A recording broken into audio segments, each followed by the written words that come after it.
وال city of Lahore authority اور آغا Khan cultural service Pakistan کی طرف سے اندرون لاہور کے اس شاہی حمام میں ہم آپ کو خوش آمدید کہتے ہیں۔ اس قدیم گرم حمام کی تعمیر حکیم علم الدین انصاری المعروف وزیر خان نے 1045 ہجری یعنی 1635 عیسوی میں کی۔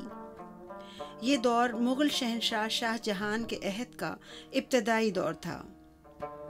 ماضی میں گرم حمام ہماری روایتی شہری تہذیب کا اہم حصہ تھے۔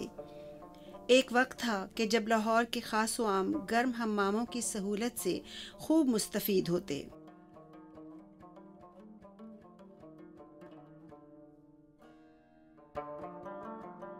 اجتماعی طور پر اکٹھے ہو کر نہانے کا رواج قدیم تہذیبوں میں عام تھا، بلکہ بہت سی تہذیبوں میں اجتماعی غسل مذہبی روایات اور عقیدوں کا لازم حصہ رہا۔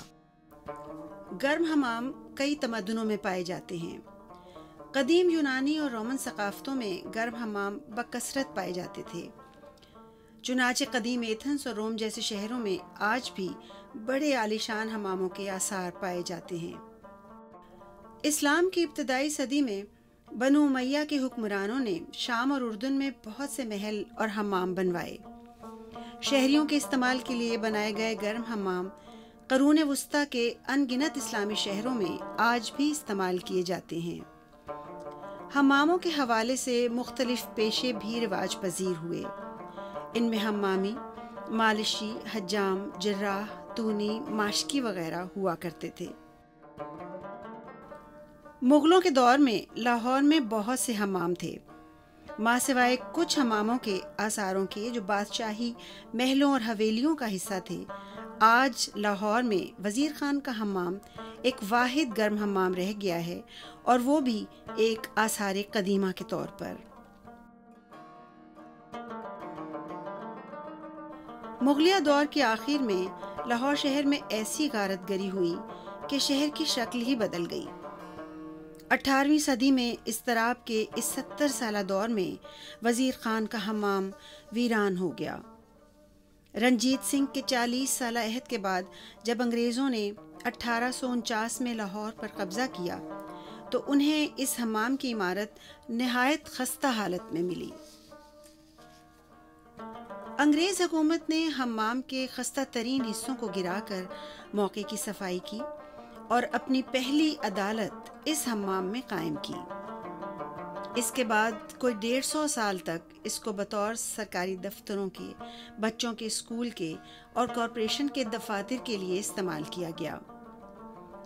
حمام کی عمارت کے ماتھے پر برسر بازار دکانیں بن گئیں، جنہوں نے حمام کے اندر بھی کافی جگہ کو ناجائز قبضے میں لے لیا۔ اس شاہی حمام کے 2 مخصوص حصے ہیں، ایک حصہ ٹھنڈا اور ایک حصہ گرم۔ صارفین حمام میں داخل ہونے کے لیے ٹھنڈے حصے کے وسطی راستے سے گزرتے۔ یہاں حمام کے دخلدار کو نہانے کی اجرت ادا کر کے لوگ جسم کے گرد لپیٹنے کے لیے تہمد اور تولیہ وغیرہ لے کر ایک وسیع گنبد کے نیچے بڑے استقبالیہ ہال میں آتے۔ گنبد کے نیچے ٹھنڈے پانی کا بڑا مسمن حوض اور اس کے اطراف کپڑے بدلنے کے لیے مخصوص کمرے ہوتے تھے۔ کپڑے تبدیل کر کے لوگ اپنی باری کے انتظار میں حوض کے مغربی جانب بڑی نشست گاہ میں چائے اور قہوے سے محظوظ ہوتے اور روزمرہ کے معاملات اور کاروبار پر تبادلہ خیال کرتے۔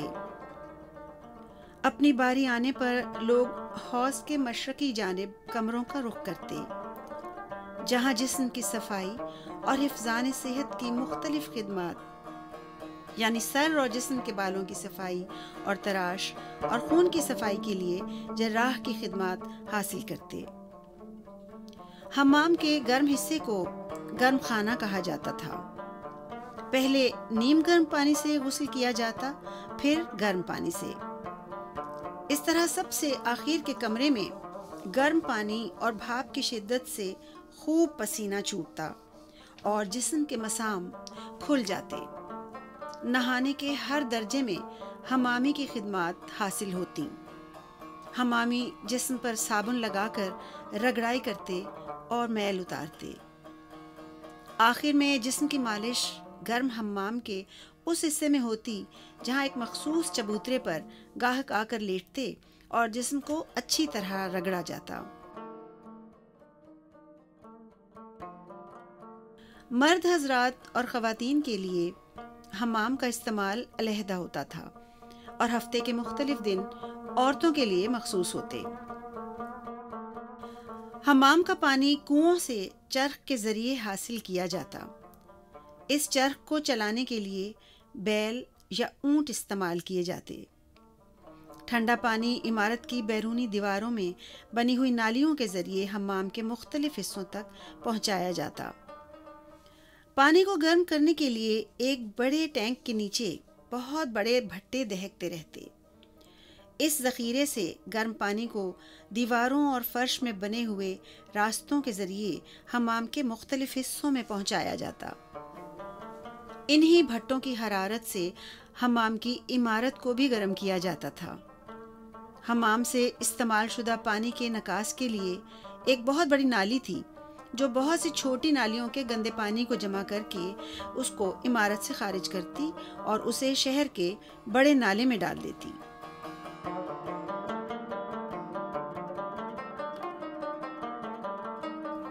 1991 میں شاہی حمام ورلڈ بینک کے تحفظ ورثہ پروگرام کے لیے چنا گیا، مگر وقت کی کمی کے باعث تحقیق ابتدائی مراحل سے آگے نہ بڑھ سکی۔ کام کو جلدی سے بند کرتے وقت تمام عمارت میں سنگ مرمر کا فرش بچھا دیا گیا اور اس کے بعد اگلے 22 سال تک حمام اسی حالت میں رہا۔ موجودہ پروجیکٹ میں عمارتی تحفظ کے جدید بین الاقوامی معیاروں پر عمل کیا گیا ہے۔ کام شروع کرنے سے پہلے ان دکانوں کو ہٹایا گیا جنہوں نے عمارت کے شمالی اور مغربی طرف اور اندر کے اہم حصوں پر قبضہ کر رکھا تھا۔ ان دکانوں کو ہٹانے کے لیے ان دکانداروں کے ساتھ طویل مذاکرات کیے گئے اور انہیں حسب منظور مالی معاوضہ دینے کے بعد ان تجاوزات کو ہٹایا گیا۔ آغا خان کلچرل سروس پاکستان کی کنزرویشن کی ٹیم نے سب سے پہلے عمارت کے نقشے نہایت تفصیل اور باریکی سے بنائے اور عمودی طور پر صحیح تصاویر بنائیں۔ اس مقصد کے لیے جدید ترین لیزر سے لیس آلات اور کیمرے استعمال کیے گئے۔ اس نئے تفصیلی ڈیٹا کے ہر پہلو کا تجزیہ کیا گیا، جس سے کئی حیران کن چیزیں سامنے آئیں۔ یہ بات بھی دریافت ہوئی کہ 400 سال پہلے بازار کا فرش موجودہ بازار کی سڑک سے 8 فٹ سے بھی زیادہ نیچا تھا۔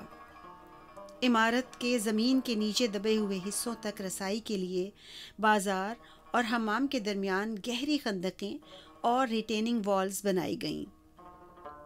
ان دیواروں کے بننے کے بعد ہی یہ ممکن ہوا کہ حمام کے اصل دروازے تک پہنچا جائے، جو ایک عظیم الشان اور خوبصورت ایوان کی شکل میں سامنے آیا۔ جوں 1991 کے فرش کو کھیڑا گیا، زیر زمین چھپے ہوئے بھید نمودار ہوئے۔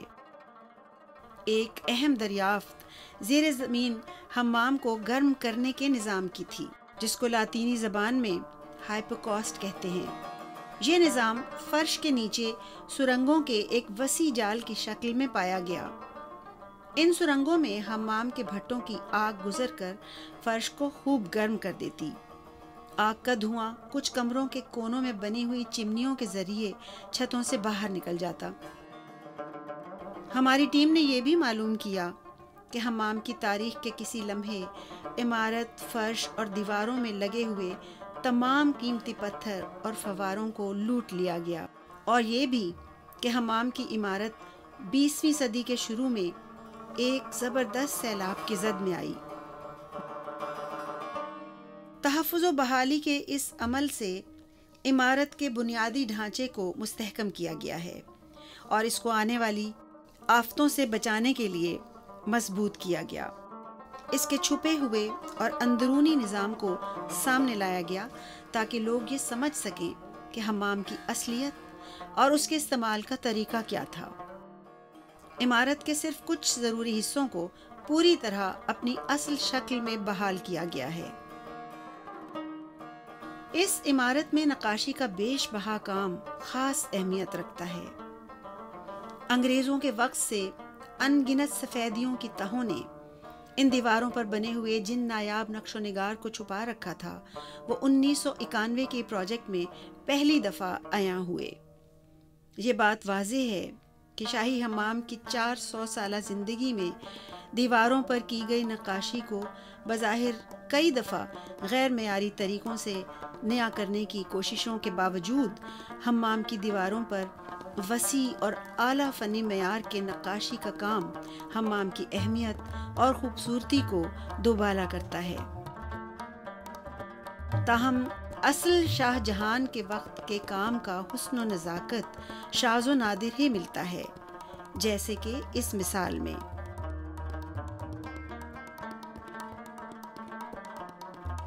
نقاشی کے تحفظ کے لیے نئے دور کے خاص تکنیکی طریقوں کو استعمال کیا گیا۔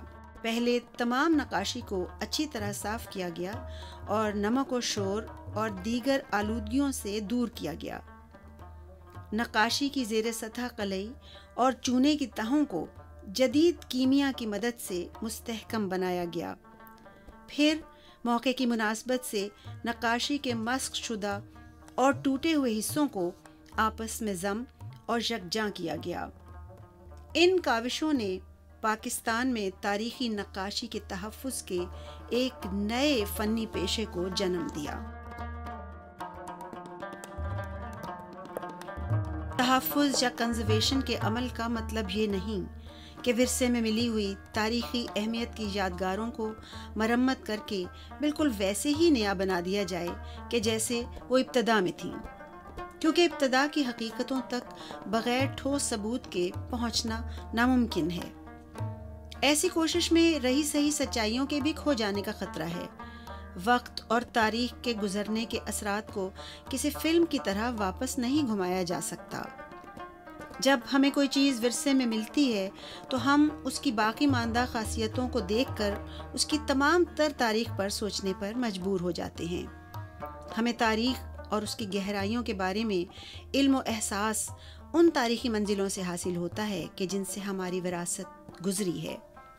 چنانچہ تحفظ کا مقصد یہی ہے کہ ہم اپنی وراثت کی صداقت کو محفوظ رکھیں اور ورثے میں ملی ہوئی چیزوں کو مزید ضائع ہونے سے بچائیں، اور نہ صرف ان کی تاریخی سچائیوں کو مسخ نہ ہونے دیں بلکہ ان کی خاصیتوں کو نشر کریں اور ان کو اپنی اصلیت میں حتی الامکان آنے والی نسلوں تک پہنچائیں۔